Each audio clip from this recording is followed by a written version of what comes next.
नई कविता।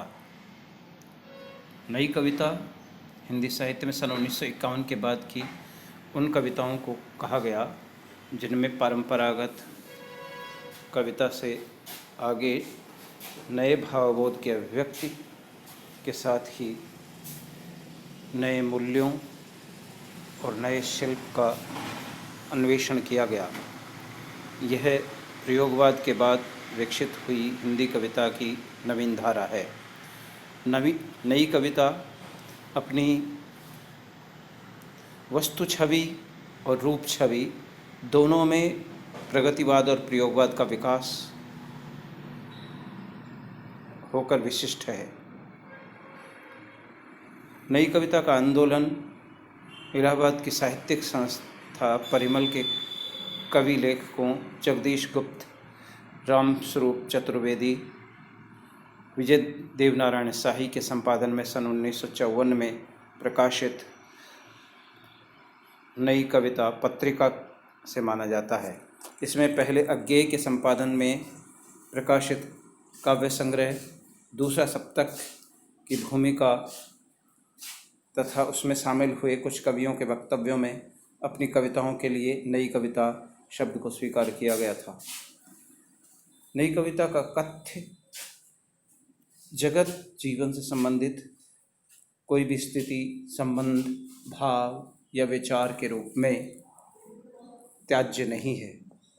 जन्म से लेकर मरण तक आज के मानव जीवन का जिन स्थितियों, परिस्थितियों, संबंधों, भावों, विचारों और कार्यों से साहचर्य होता है, उन्हें नई कविता ने अभिव्यक्त किया है।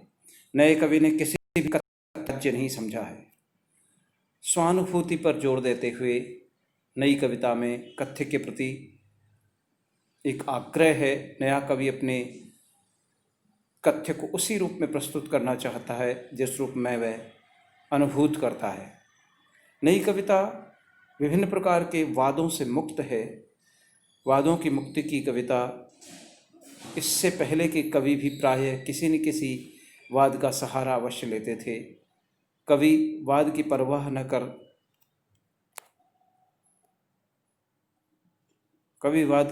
न करके आलोचक तो उसकी रचना में काव्य से पहले वाद खोजता ही था। वाद से काव्य की परख होती थी, परंतु नई कविता की स्थिति भिन्न है।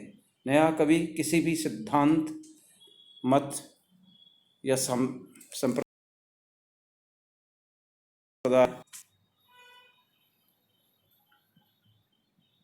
या दृष्टि के आग्रह की कट्टरता में फंसने को तैयार नहीं। में नई कविता कोई वाद नहीं है जो अपने कथ्य और दृष्टि में सीमित हो।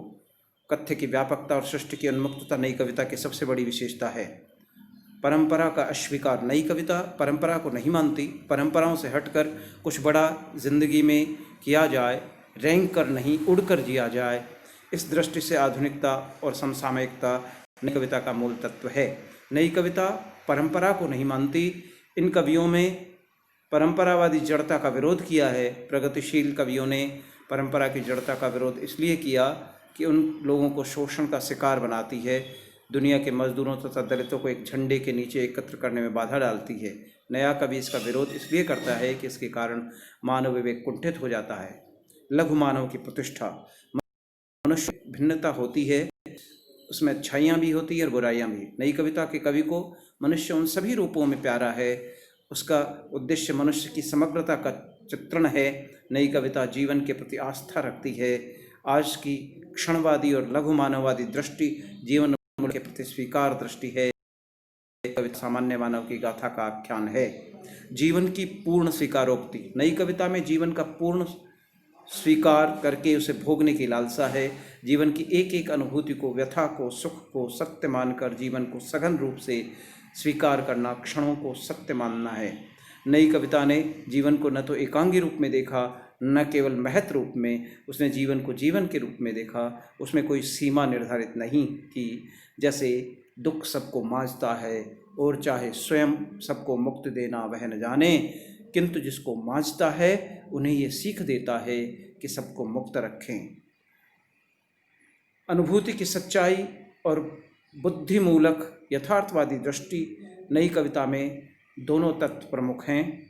अनुभूति की सच्चाई और बुद्धिमूलक यथार्थ दृष्टि की यह अनुभूति क्षण की हो या एक समूचे काल की, किसी सामान्य व्यक्ति की हो या विशिष्ट पुरुष की, आशा की हो या निराशा की, अपनी सच्चाई में कविता के लिए और जीवन के लिए भी अमूल्य है।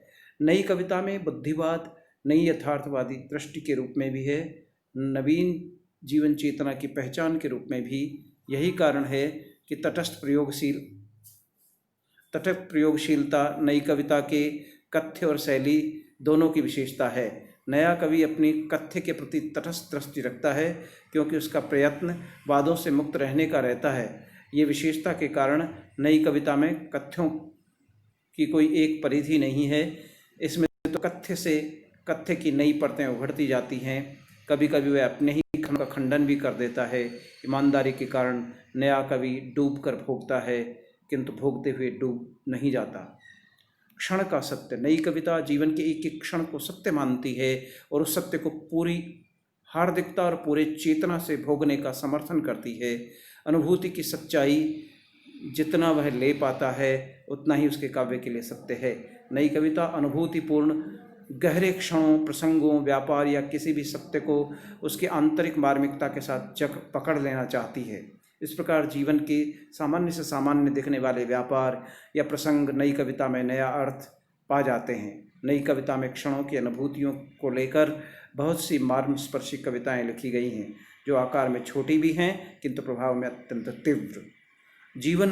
जीवनानुभूति के नए मूल्यों की स्थापना नई कविता सामाजिक यथार्थ तथा उसमें व्यक्ति की भूमिका को परखने का प्रयास करती है। इसके कारण नई कविता का सामाजिक यथार्थ से गहरा संबंध है, परंतु नई कविता की यथार्थवादी दृष्टि काल्पनिक या आदर्शवादी मानववाद से संतुष्ट न होकर जीवन का मूल्य, उसका सौंदर्य, उसका प्रकाश जीवन में ही खोजती है। नई कविता द्विवेदीकालीन कविता छायावाद या प्रगतिवाद की तरह अपने बने बनाए मूल्यवादी नुस्खे पेश नहीं करती, बल्कि वह तो उसे जीवन की सच्ची व्यथा के भीतर पाना चाहती है।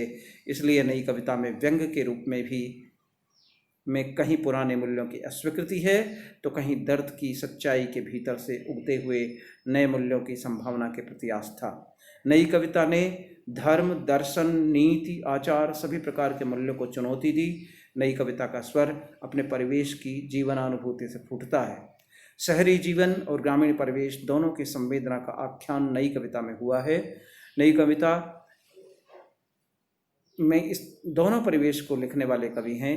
अज्ञेय ने दोनों पर लिखा है, जबकि बालकृष्ण राव, शमशेर बहादुर सिंह, गिरिजा कुमार माथुर, कुंवर नारायण सिंह, धर्मवीर भारती, प्रभाकर माचुए, विजय देवनारायण साहनी, रघुवीर सहाय आदि कवियों की संवेदनाएं और अनुभूतियाँ शहरी परिवेश की हैं, तो दूसरी ओर भवानी प्रसाद मिश्र, केदारनाथ सिंह, ठाकुर प्रसाद सिंह, नागार्जुन, केदारनाथ अग्रवाल आदि ऐसे कवि हैं जो मूलतः गांव की अनुभूति और संवेदना से जुड़े हैं। इनके अतिरिक्त इनमें जहाँ घुटन, व्यर्थता, ऊब, पराजय, हीन बोध, आक्रोश है, वहीं आत्मपीड़न परक भावनाएं भी हैं। नई कविता का परिवेश अपने यहाँ का जीवन है, किंतु उस पर आक्षेप है कि उसमें अतिरिक्त अनास्था, निराशा, व्यक्तिवादी कुंठा और मरणधर्मिता है, जो पश्चिम की नकल से पैदा हुई है। पीड़ा बोध नई कविता में पीड़ा और निराशा को कहीं कहीं जीवन का एक पक्ष न मानकर समग्र जीवन सत्य मान लिया गया है। वहाँ पीड़ा जीवन की सृजनात्मक शक्ति न रहकर उसे गतिहीन करने वाली बाधा बन गई है। लोक संयुक्ति नई कविता की एक खास विशेषता है, वह सहज लोक जीवन के करीब पहुँचने का प्रयास करती है। भवानी प्रसाद मिश्र की कविताओं की समीक्षा करते हुए प्रोफेसर राम महावीर शरण जैन का कथन है कि हिंदी की नई कविता पर सबसे बड़ा आक्षेप ये है कि उसमें अतिरिक्त अनास्था, निराशा, विषाद, हताशा, कुंठा और मरणधर्मिता है। उसको पढ़ने के बाद जीने की ललक समाप्त हो जाती है, व्यक्ति हतोत्साहित हो जाता है, मन निराशावादी और मरणासन्न हो जाता है। यह है कि नई कविता ने पीड़ा, शोक, वेदना, निराशा को ही जीवन का सत्य मान लिया है। वैश्विक दृष्टि की व्यापकता के साथ भारतीयता की जमीन का समावेश नई कविता को आधार देता है। नई कविता भारत की जमीन से प्रेरणा प्राप्त नहीं करती, इसके विपरीत ये पश्चिम की नकल से पैदा हुई है। भवानी प्रसाद की कविताएं, भवानी प्रसाद मिश्र की कविताएं इन सारे आरोपों को ध्वस्त करती है। मिश्र जी गांधीवादी हैं। गांधी की देशभक्ति मंजिल नहीं है। गांधी की देशभक्ति विश्व के जीव मात्र के प्रति प्रेम और उसके सेवा करने के लिए उसकी जीवन यात्रा एक पड़ाव है। उसके विचार में कहीं भी लेश मात्र भी निराशा का भाव नहीं है। इसमें आशा, विश्वास, आस्था की ज्योति आलोकित है। इसी आलोक के कारण गांधी जी ने दक्षिण अफ्रीका और भारत में जो जन आंदोलन चलाए, उन्होंने संपूर्ण समाज में नई जागृति, नई चेतना, नया संकल्प भर दिया। उनके जीवन दर्शन से विषाद, निराशा और मरणधर्मिता नहीं, अपितु उसके सर्वथा विपरीत नई आशा, नई आस्था और नए उमंग पैदा होती है। उससे सत्य, अहिंसा और प्रेम की त्रिवेणी प्रवाहित होती है। इसके लिए